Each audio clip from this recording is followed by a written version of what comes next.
Hello दोस्तों, आपका स्वागत है मेरा यूट्यूब चैनल हिंदी साहित्य में।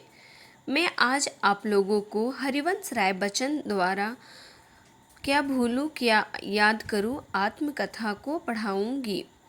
मुझे उम्मीद है कि आप लोगों को अच्छा लगेगा। इसके लिए लाइक करें, सब्सक्राइब करें।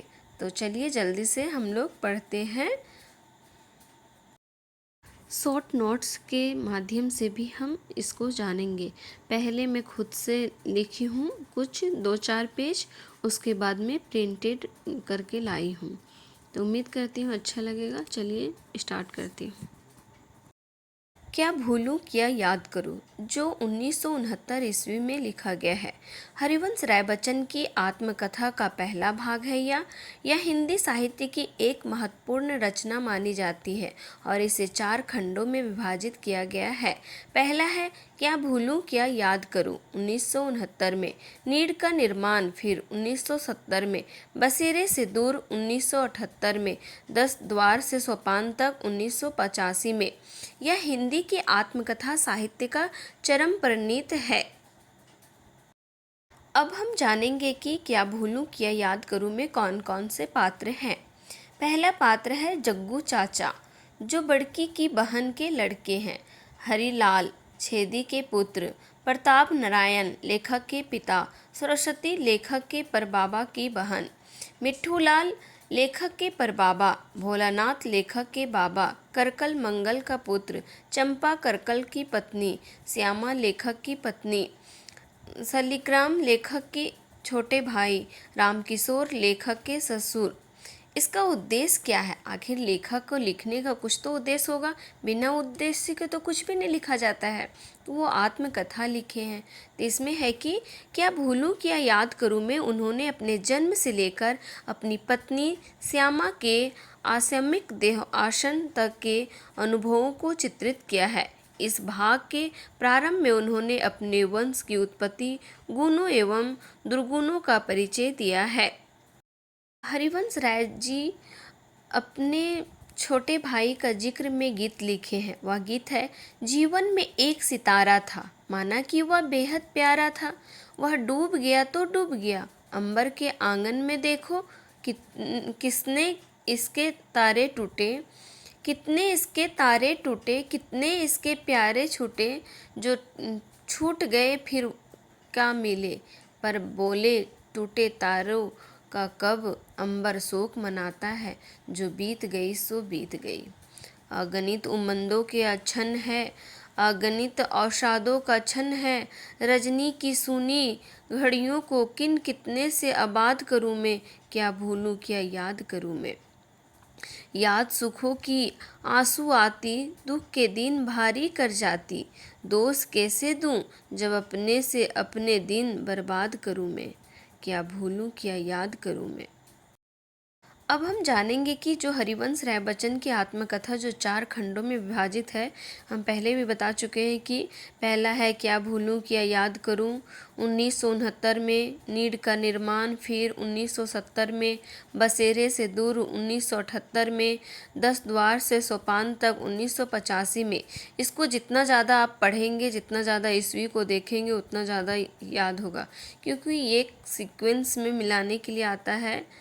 इसको आप ट्रिक के माध्यम से भी याद कर सकते हैं, KNBD, मतलब इससे याद रहेगा कि पहले था क्या भूलूं क्या याद करो, फिर नीड़ का निर्माण, बसेरे से द्वार, 10 द्वार से सोपान तक, है ना। अब हम सबसे इम्पोर्टेंट चीज़ पढ़ेंगे जो सबसे ज़्यादा पूछा जाने लगा है, कथन, किसने क्या कहा। तो है धर्मवीर भारती का।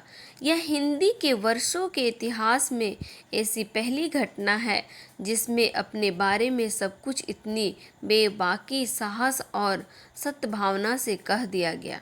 यह किसने कहा है? धर्मवीर भारती ने। दूसरा है डॉक्टर हजारी प्रसाद द्विवेदी का। इसमें केवल बच्चन जी का परिवार और उनका व्यक्तित्व ही नहीं उभरा है, बल्कि उनके साथ समूचा काल और क्षेत्र भी अधिक गहरे रंगों में उभरा है। अब है बच्चन जी अपनी आत्मकथा को स्मृति यात्रा यज्ञ कहा है। सबसे इम्पोर्टेंट चीज़ है, वेरी वेरी इम्पोर्टेंट, कि उन्होंने क्या कहा है अपनी आत्मकथा को? स्मृति यात्रा यज्ञ कहा है। देखिए हम वहाँ लिख भी दिए हैं, वेरी वेरी इंपॉर्टेंट, अब समझ जाइएगा।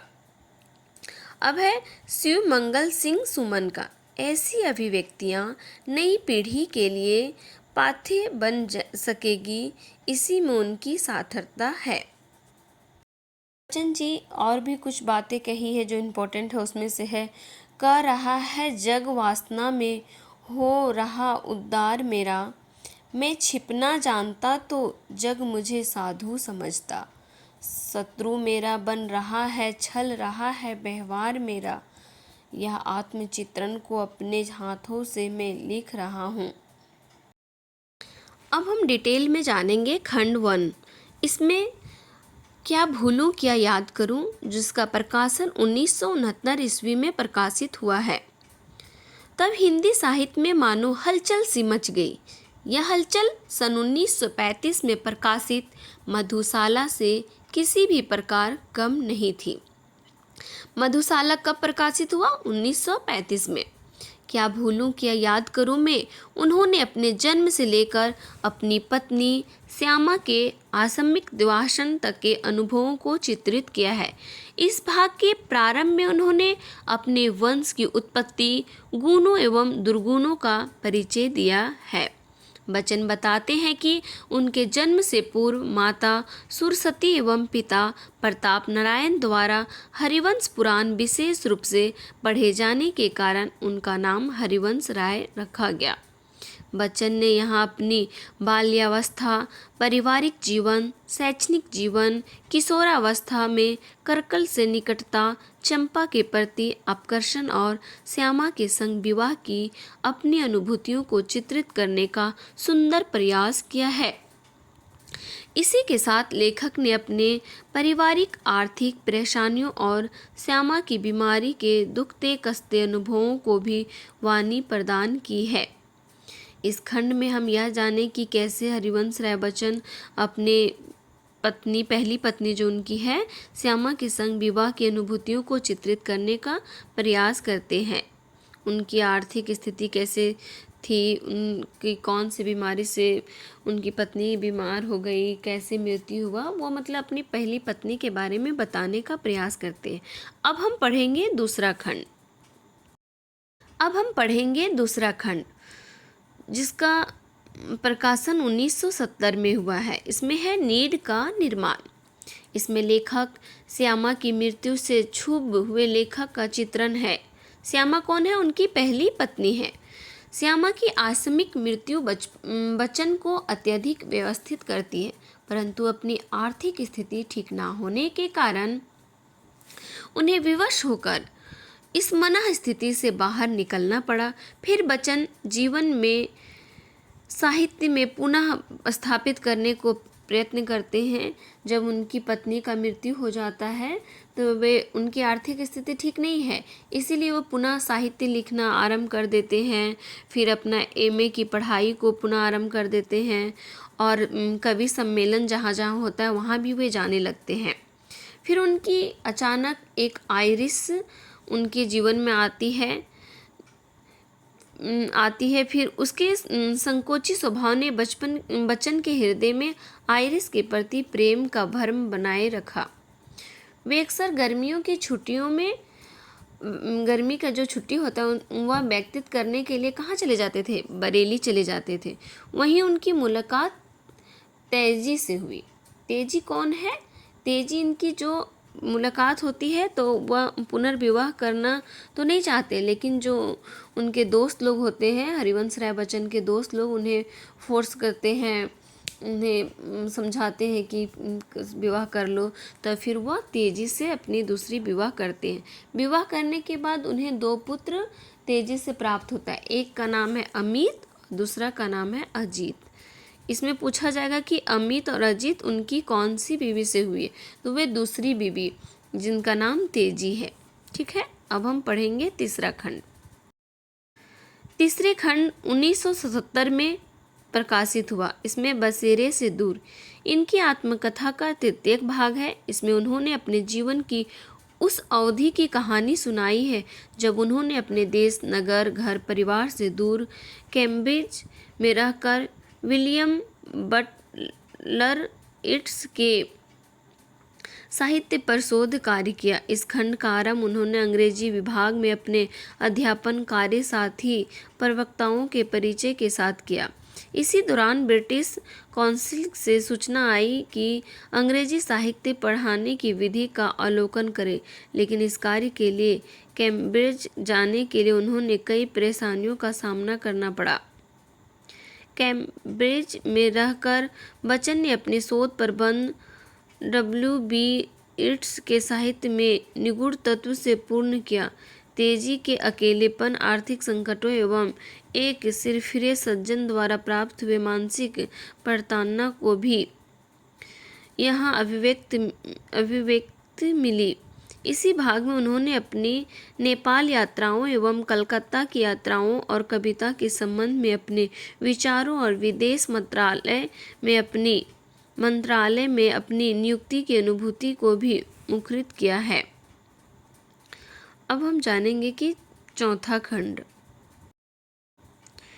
1985 ईस्वी में, कहीं कहीं 80 भी है, कहीं कहीं 85 भी है।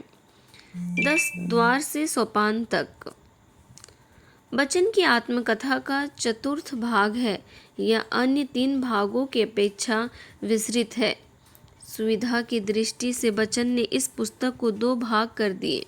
प्रथम पड़ाव में सन 1956 से सन 1971 तक की घटनाओं का वर्णन है और दूसरे पड़ाव से 1971 से 1983 तक की घटनाओं का वर्णन है। आत्मकथा के प्रारंभ में अपने पाठकों में ही लेखक ने 10 द्वार और सोपान का अर्थ स्पष्ट किया, जो उनकी इलाहाबाद और दिल्ली के घरों के नाम है। 10 द्वार जैसे 10 दरवाजे हो, सोपान का अर्थ है सीढ़ी। यह उन्होंने 10 वर्ष तक विदेशी मंत्रालय में हिंदी विशेषाधिकारी के पद पर 6 वर्षों तक राज्यसभा के मनोनीत सदस्य के रूप में रहने का जिक्र किया। उन्होंने यहाँ अपने नाट्य सृजन, अनुवाद, विदेश यात्राओं का उल्लेख भी किया है। बच्चन एवं तेजी का अपने दोनों पुत्रों एवं बहुओं के साथ रहने की स्मृतियों को संजोते उन्होंने अपने नवनिर्मित आवास सोपान में प्रवेश करने तक ही जीवन यात्रा को लेखनीबद्ध किया है। उम्मीद करती हूँ कि यह आत्मकथा आप लोगों को अच्छी लगी होगी। इसको ज़्यादा से ज़्यादा शेयर करें, लाइक करें, सब्सक्राइब करें। थैंक यू, धन्यवाद।